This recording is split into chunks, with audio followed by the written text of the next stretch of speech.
नमस्कार दोस्तों, अनु शर्मा क्लासेस में आप सबका बहुत बहुत स्वागत है। राधे राधे। हम लोग व्याकरण से संबंधित प्रश्नों का अभ्यास कर रहे हैं, जिसमें आज हम लोग 107 नंबर के प्रश्न का 107 नंबर से प्रयास अभ्यास करना शुरू करेंगे। जिसमें पहला ही हमारा है, आनी प्रत्यय से लगने वाले, आनी प्रत्यय से बनने वाले स्त्रीलिंग शब्द नहीं है। तो हम सबको पता है कि नौकरानी में आनी है, मेहतरानी में भी आनी है, चौधरानी में भी है, लेकिन लाला शब्द में नहीं है, क्योंकि इसमें आ प्रत्यय लगा, ला है ना। फिर 108 नंबर में आते हैं। इसमें दिया है बनियाइन। बनियाइन में कौन सा प्रत्यय लगा है? ई नहीं है, इया नहीं है, आनी नहीं, इसमें आइन है ना, बनियाइन है ना। तो हमारा ये सी नंबर का आंसर सही हो जाएगा। फिर हम लोग आते हैं 109 पर। ये 109 है, ठीक है दोस्तों। ये हमारा 109 नंबर है, ठीक है, 109 नंबर। शिक्षिका शब्द क्या स्त्रीलिंग है? ऐसा पूछ रहा है ये कि शिक्षिका शब्द क्या स्त्रीलिंग है? इनमें निहित प्रत्यय की पहचान करें, है ना। तो इसमें निहित प्रत्यय कौन सा है? तो हम सबको पता है कि इसमें कौन सा प्रत्यय है। इसमें हमारा इका प्रत्यय है। हम आपको ज़्यादा समय नहीं दे, आपको अगर आता है तो बहुत अच्छा है, और नहीं आता है तो फिर हम तो अभ्यास कर ही रहे हैं, इससे हमारा और रिवीजन हो जाएगा, है ना। फिर 110 नंबर पर प्रश्न में आता है, दर्शक शब्द के लिंग व प्रत्यय की पहचान करना है। तो दर्शक शब्द में क्या है? पुल्लिंग, पुल्लिंग शब्द है। और इंग, आनी नहीं, पुल्लिंग प्लस अक, स्त्रीलिंग अक, स्त्रीलिंग अ। तो हम सबको पता है कि इसमें लिंग कौन सा है, कौन सा लिंग है इसमें? हम सबको पता है इसमें कौन सा लिंग है, पुल्लिंग प्लस अक, है ना। दर्शक, दर्शक में हमारा पुल्लिंग प्लस अक है ना। तो हमारा ये वाला ही सही हो जाएगा, ऑप्शन नंबर बी, है ना, पुल्लिंग प्लस अक, यही हो जाएगा हमारा दर्शक, पुल्लिंग प्लस अक। चलिए फिर आते हैं 111 नंबर के प्रश्न पर। 11 नंबर पे, भवानी शब्द को पुल्लिंग में बदलें। भवानी शब्द है, भवानी है, तो इसको पुल्लिंग में बदलना है। तो भवानी क्या हो जाएगा? भवानी का हमारा भव पुल्लिंग हो जाएगा, क्योंकि भव प्लस आनी मिलकर भवानी होता है ना। फिर 112 नंबर पे है, सूची एक को सूची दो से सुमेलित करना है ना। अब इसमें दोनों साथ में सामने देना था, तो ये अलग अलग नहीं दे पाया है, साथ में दे दिया। जैसे स्वामिनी के सामने हमारा होना चाहिए था स्वामिनी प्लस इनी, है ना, स्वामिनी प्लस इनी, लेखक लेखिका, तो यहाँ पे इका प्रत्यय होगा, इका, है ना। फिर आता है धैर्यवती। धैर्यवती में क्या होगा? धैर्य प्लस वती, है ना, वती प्रत्यय लगा है। फिर यहाँ पे आएगा मोरनी। मोरनी, तो मोर प्लस अनी, मोर प्लस अनी, इस तरह से, है ना, प्रत्यय ये हो जाएगा। हालांकि ये दिया है सूची, ये देखिए ये दिया है, लेकिन ये हमारा थोड़ा सा ऊपर ऊपर हो गया है, इसलिए इसमें क्षमा प्रार्थी हूँ आप सबसे। और 113 नंबर पे देखिए दिया है, समूहवाची शब्द की पहचान करें। तो इसमें समूहवाची क्या है? लेखक गण है कि पानी है कि भय है कि दान है? तो हम सबको पता है हमारा ए नंबर का सही हो जाएगा, लेखक गण ही हमारा समूहवाची शब्द हो जाएगा। 114 में देखते हैं, कह रहा निम्नलिखित शब्दों में बहुवचन शब्द नहीं है। तो क्या नहीं है? पैसे, छाता, गाय, पुस्तकें। तो हमारा हम सबको पता है कि इसमें छाता नहीं है, बी वाला हमारा सही हो जाएगा, बाकी तो सब गलत हो जाएगा। 115 अकारांत। अकारांत शब्दों के अंतिम आ के स्थान पर ए प्रत्यय लगे शब्द से इतर शब्द की पहचान करें। अकारांत शब्दों के अंतिम आ के स्थान पर ए प्रत्यय लगे शब्द का पहचान करना है हमको, ठीक है। तो इसमें लोट, टा से टे हो जाएगा, मुर्गा से ए हो जाएगा, कविता से ए हो जाएगा, है ना। फिर रुपया से रुपये हो जाएगा, लेकिन यहाँ पे कविता प्लस ए है, कविताएं ना, यहाँ पे ए नहीं लगा, यहाँ पे ए लगा हुआ है। तो हमारा यही आंसर, डी वाला आंसर सही हो जाएगा, ठीक है दोस्तों। फिर आता है 116 नंबर पे, कह रहा है निम्नलिखित वाक्यों में सही बहुवचन बदल कर लिखे गए वाक्यों की पहचान करें, है ना, वाक्यों की पहचान करें। निम्नलिखित वाक्यों में सही बहुवचन बदलकर लिखे गए वाक्यों की पहचान करना है। तो अध्यापिका शीघ्र ही कक्षाओं में जाएंगी। पुस्तकें नीचे रखी हैं। बच्चे गले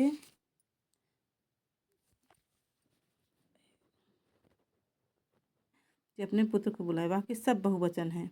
अध्यापिका शीघ्र ही कक्षाओं में जाएंगी, पुस्तकें नीचे रखी हैं, और बच्चे रोते रोते, यहाँ पर होना चाहिए रोते रोते, है ना, ये होना चाहिए। थोड़ा सा ये गलत हो गया था दोस्तों, तो यही वाला हो जाएगा। फिर हम लोग आएंगे, संज्ञा की कितनी रूपावलियाँ हो सकती हैं। संज्ञा की कितनी रूपावलियाँ हो सकती हैं, मतलब संज्ञा के कितने रूप हो सकते हैं, ऐसा बोल रहा है। तो हम सबको पता है कि संज्ञा के 4 रूप होते हैं। ठीक है। आकारांत पुल्लिंग शब्दों में जब प्रत्यय जुड़ता है तो मूल शब्द के अंत में अंतिम आ का लोप हो जाता है। उसका स्थान प्रत्यय का क्या ले लेता है। कह रहे हैं, आकारांत पुल्लिंग शब्दों में जब प्रत्यय जुड़ता है तो मूल शब्द के अंतिम आ का लोप हो जाता है। उसका स्थान प्रत्यय का क्या ले लेता है ना, मतलब कौन सा प्रत्यय वहाँ पे आ जाता है, ऐसा पूछ रहा है। तो जब आ का लोप हो जाता है तो वहाँ पे स्वर, उसका स्थान कौन ले लेता है, स्वर ले लेता है। जिन स्त्रीलिंग शब्दों के अंत में अस्वर आकारांत व्यंजन हो तो उनमें प्रत्यय लगने पर क्या परिवर्तन होता है। जिन स्त्रीलिंग शब्दों के अंत में अस्वर आकारांत व्यंजन हो तो उनमें प्रत्यय लगने से क्या परिवर्तन होता है, ऐसा क्वेश्चन पूछा जा रहा है। कह रहा है का पहला है हाँ, हाँ व नहीं दोनों, या फिर नहीं या दोनों गलत। तो हमारा सी नंबर सही हो जाएगा, क्योंकि वहाँ हाँ भी हो सकता है और ना भी हो सकता है। ठीक है दोस्तों। फिर 120 में आते हैं, निम्नलिखित उभयलिंगी शब्द नहीं है। निम्न में उभयलिंगी शब्द नहीं है, तो कौन सा उभयलिंग नहीं है। तो हम सबको पता है कि प्रधानमंत्री स्त्री हो सकती है, पुरुष दोनों, मंत्री भी, डॉक्टर भी, लेकिन दही पुल्लिंग है हमारा, तो ये दही नहीं होगा।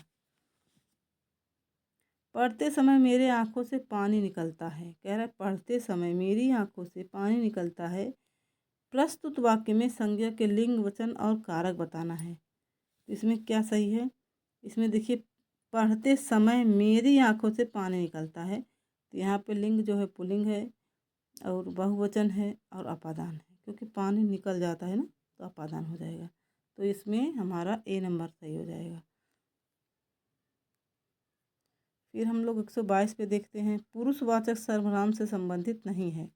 कौन सा नहीं है, मैं, हम, तू, लेकिन कोई इसमें नहीं होगा। तो हमारा यही आंसर सही हो जाएगा डी, क्योंकि मैं, हम, तू, ये तीनों ही उत्तम, मध्यम और उत्तम पुरुष, मध्यम पुरुष, और एक कौन होता है, आप बताएं। फिर कह रहा है, जो सो के प्रयोग से संबंधित सर्वनाम को पहचाने।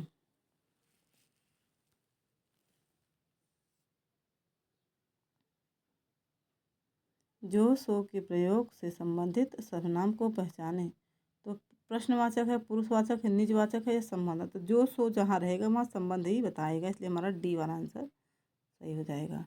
तो मैं उत्तम पुरुष, एक वचन सर्वनाम का उत्तम पुरुष बहुवचन सर्वनाम रूप है, तो क्या है, ये देखिए, तू है, तुम है, हम है या फिर तुम लोग है। तो यहाँ पे तो उत्तर ही दे दिया है दोस्तों, तो इसमें हमारा हो जाएगा उत्तर नंबर बी, हम।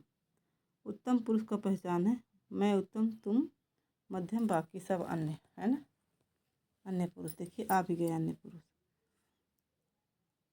125 में कह रहा है, अन्य पुरुष सर्वनाम से संबंधित एक वचन है। क्या है अन्य पुरुष, मैं उत्तम, तुम मध्यम, वे और वह, ये सब कौन होगा, अन्य पुरुष होगा। तो यहाँ पे क्या होगा, वह हमारा क्या हो जाएगा, वह हमारा हो जाएगा अन्य पुरुष। यहाँ पे ए सही हो जाएगा। ठीक है। शीघ्र जाओ और बुला कर लाओ सर्वनाम के शुद्ध रूप से रिक्त स्थान भरिए। शीघ्र जाओ और बुला कर लाओ, किसे, उसे बुला कर लाओ, यहाँ पे उसे हो जाएगा। कह रहा शीघ्र जाओ और उसे बुला कर लाओ। ठीक है दोस्तों। फिर यहाँ पे निजवाचक। निजवाचक सर्वनाम के संबंधवाची रूप के एक वचन पहचान करना है कि पहचान। निजवाचक सर्वनाम के संबंधवाची रूप के एक वचन की पहचान करना है, करें, है ना। तो निजवाचक में आप होता है, स्वयं होता है, अपना होता है, या सभी गलत। तो यहाँ पे अपना हो जाएगा, अपना आंसर सही हो जाएगा। विशेषण कितने प्रकार के होते हैं, है ना। विशेषण के कितने रूप होते हैं, तो हम सबको पता है कि विशेषण के 3 रूप होते हैं, है ना।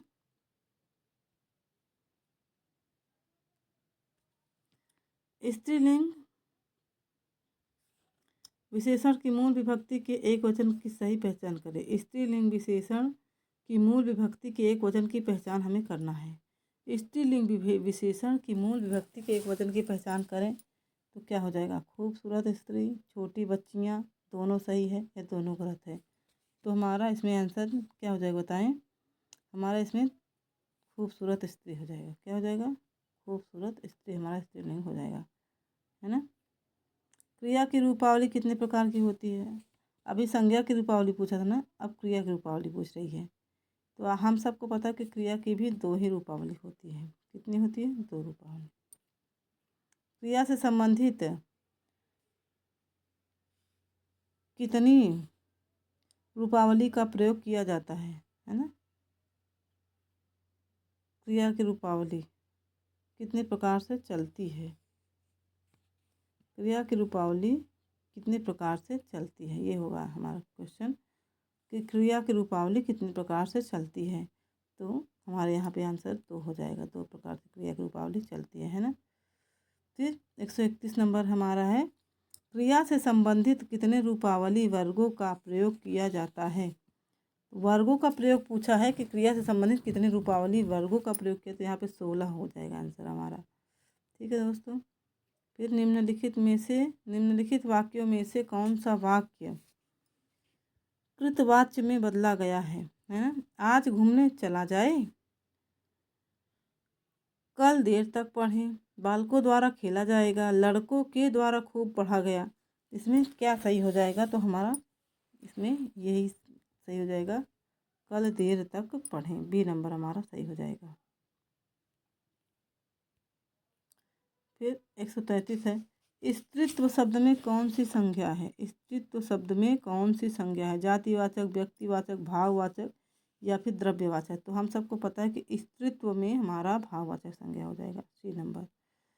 फिर भारतीय शब्द में बहुवचन क्या है। भारतीय शब्द में बहुवचन कौन सा लगेगा, भारतीयों, भारतीयों या फिर इनमें से कोई नहीं। तो भारतीय शब्द में हमारा भारतीयों ही, ए वाला ही सही हो जाएगा, भारतीयों। ठीक है दोस्तों। बुढ़ापा की एक प्रकार का अभिशाप है। इस वाक्य में बुढ़ापा एक प्रकार का अभिशाप है। इस वाक्य में रेखांकित शब्द यही है, बुढ़ापा।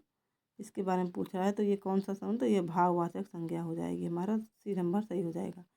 निम्नलिखित शब्दों में कौन सा शब्द संज्ञा है। क्रुद्ध, क्रोधी, क्रुद्ध, क्रोधित, क्रोधी, है ना। तो यहाँ पे हमारा संज्ञा कौन सा हो जाएगा, क्रोध। हमारा ऑप्शन नंबर सी सही हो जाएगा, क्रोध। निम्नलिखित में से कौन शब्द व्यक्तिवाचक संज्ञा है। गाय, पहाड़, यमुना, आम, है ना। गाय, पहाड़, यमुना, आम। तो हम सबको पता है गाय भी जातिवाचक, पहाड़ भी, आम भी, लेकिन यमुना एक व्यक्तिवाचक है। यमुना क्या है, व्यक्तिवाचक है। ठीक है दोस्तों। फिर 138 में आते हैं, कौन सा शब्द जातिवाचक संज्ञा नहीं है।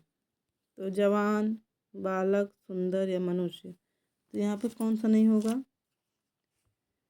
तो हमारा सुंदर नहीं होगा, सी नंबर हमारा नहीं होगा, क्योंकि सुंदर विशेषता बता रहे, बाकी सब तो जातिवाचक है।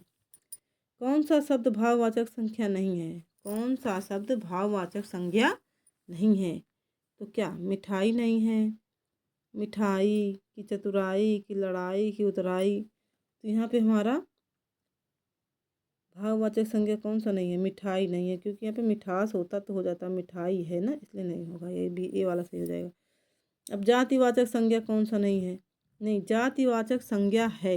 यही तो है, पढ़ने में हमें ध्यान देना पड़ेगा कि कौन सा सही है कौन सा गलत। पढ़ना भी एक बहुत अच्छा वो है। जहाँ नहीं पूछेगा वहाँ नहीं देखेंगे, जहाँ पूछेगा वहाँ वहाँ देखेंगे। जैसे जातिवाचक संज्ञा है तो क्या, लड़का है, सेना, श्याम, दुख। तो हम सबको पता है कि जातिवाचक संज्ञा हमारा लड़का ही हो जाएगा। ए नंबर सही हो जाएगा, क्योंकि जातिवाचक यही सही है, बाकी सब तो एक समूहवाचक हो जाएंगे। वे संज्ञा शब्द जो किसी गुण, दोष अथवा भाव का बोध कराते हैं कहलाते हैं। वे संज्ञा शब्द जो किसी गुण, दोष अथवा भाव का बोध कराते हैं क्या कहलाते हैं? व्यक्तिवाचक संज्ञा, भाववाचक संज्ञा, द्रव्यवाचक संज्ञा, जातिवाचक संज्ञा। तो हम सबको पता है कि जो किसी के गुण दोष का वो कराते हैं वो भाववाचक कहलाते हैं। क्या कहलाते हैं?